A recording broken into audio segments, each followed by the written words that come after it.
అచ్చా అప్పుడు అంటే ఇళ్ళ గుంజేస్తుందా? 30 నెలలకు పంట తీయచ్చు. ఇట్లా రోడ్ పాతుకుంటూ పోతాయి. ఇప్పుడు ఈ ఆకులు ఇక్కడ దాకా ఉన్నాయి, అక్కడ దాకా ఉన్నాయి. దీని ఏర్లు ఇక్కడ దాకా ఉన్నాయి. తూతే దీనికి వేలు కట్ అయిపోయి 30 నెలలకు ఆయన స్టార్ట్ చేసిండు. 5 ఎకరాలు, 5 ఎకరాలకు ఎకరాన 11 క్వింటాలు తీసిండు ఫస్ట్ సంవత్సరం. అంత 11 టన్నులు, 11 టన్నులు. Super super. ఆయన అంతా తీసినాక నాకు అర్థమైంది ఏంటంటే మా విలేజ్లో కాదు, నేను అనంకొండలు వండుకుంటూ కూడా మా ఫ్రెండ్స్ వాళ్ళతోని ఒక 20-30 ఎకరాలు పెట్టించిన. ఇప్పుడు ఆడవాళ్ళు కూడా వాళ్ళకి మంచిగా 2 ఏళ్ళు అయితే మంచిగా ఉన్నది.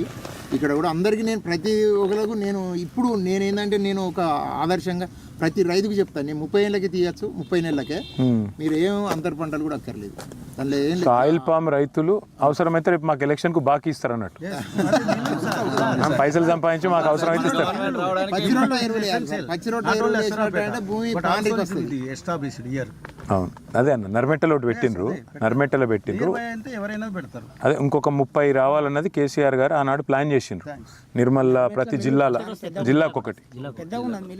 లేదా ఇక్కడ కూడా వస్తాయి సార్. ఇప్పుడు సార్ వాళ్ళు ఫ్యాక్టరీకి ఓపెన్ చేసి ఇంకా చేయలేదు అని కొందరికి డౌట్లు ఉన్నాయి.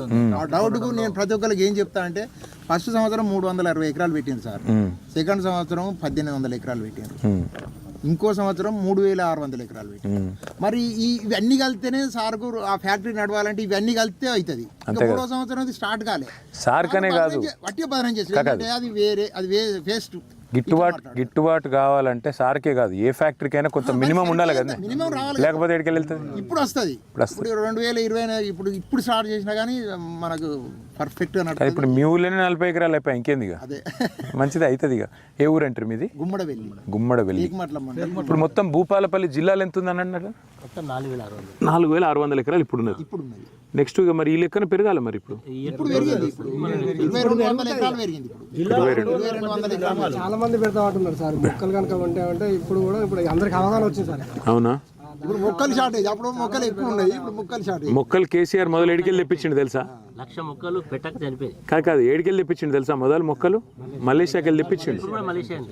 అప్పుడు అంటే సారు ఎంత పట్టుదలతో తెప్పించిండంటే ఆడికెళ్ళి నర్సరీలల్లా మనం అధికారులను పంపించి దేవులాడి, అంటే కొత్తగా పెట్టినప్పుడు ఏముండదు కదా.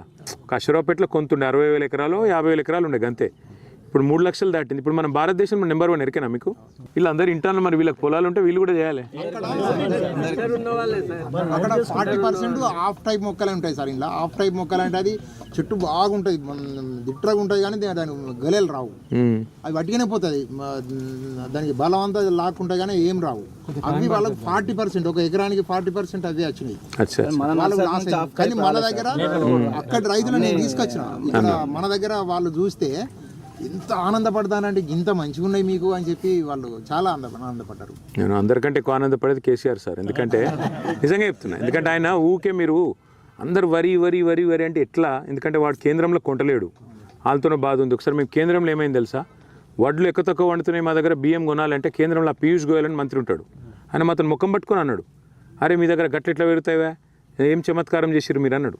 అట్లా కొన్ని ఇప్పుడు మనకు నాగార్జున సాగర్ నల్గొండ జిల్లా మొక్కన మొత్తం బత్తాయి తోటలు బాగుంటాయి. అట్లా రకరకాలుగా చేస్తారు. ఇప్పుడు మనకు జగిత్యాల మామిడి తోటలు ఉంటాయి. అట్లే ఆయిల్ పామ్ కూడా చేసినాం అనుకో, ఒకటి నీకు దేశం మలేషియా నుంచి పామ్ ఆయిల్ దిగుమతి చేసుకొని ఆయిల్ ఉత్పత్తి చేసే అవసరం లేదు, వంట నూనె మనమే చేసుకోవచ్చు. నెంబర్ 1, మనోళ్ళకు ఇక్కడికనే ఫ్యాక్టరీలకు గిరాక్ వస్తుంది. రెండోది రైతులకు 3 రెట్ల ఆదాయం పెరుగుతుంది. ఇప్పుడు దేశంలో మోడీ గారు చెప్పిండ్రు ఏమని, 2022 కల్లా రైతుల ఆదాయం డబల్ చేస్తా అన్నాడు. రైతుల ఆదాయం ఆయన 2014లో వచ్చినాడు, 22 కల్లా డబల్ అన్నాడు. ఎక్కడ డబల్ అయింది? వరి పండించడం వల్ల గంతకే ఉన్నది. మీరు ఒక పని చేయండి, నాకు మీ అనుభవం వచ్చింది కాబట్టి ఇప్పుడు మీకు మన ప్రభుత్వం మళ్ళీ వచ్చినాక మీకు చేయాల్సింది ఏంది? ఇప్పుడు యాంత్రీకరణ ఒకటి చెప్పిండ్రు, యాంత్రీకరణ ఒకటి, కరెంటు తీగలది ఒకటి చెప్పారు అన్న.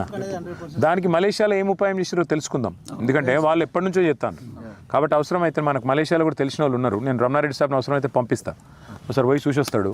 చూసి వచ్చి అక్కడేమైనా ప్రత్యేకమైన ఉపాయం ఏమైనా చేసిండ్రా, గౌతమ్నో రమణన్నో పంపిస్తే చూసి అక్కడేమైనా వాళ్ళు ప్రత్యేకంగా చేస్తున్నారు ఇండోనేషియాలో మలేషియాలో, అంటే వాళ్ళకు కూడా ఇదే సమస్య ఉండి ఉంటుంది కదా, అది చూసుకుందాం. యాంత్రీకరణ ఒకటి చెప్పిర్రు, ఇది కాకుండా ఇంకేమంటారు? అది విద్యుత్ లైన్, కరెంటు తోటి ఇది ఒకటి 2. డ్రిప్ ఏంటంటే ఒకటే లైన్ ఉంటుంది సార్ దీనికి.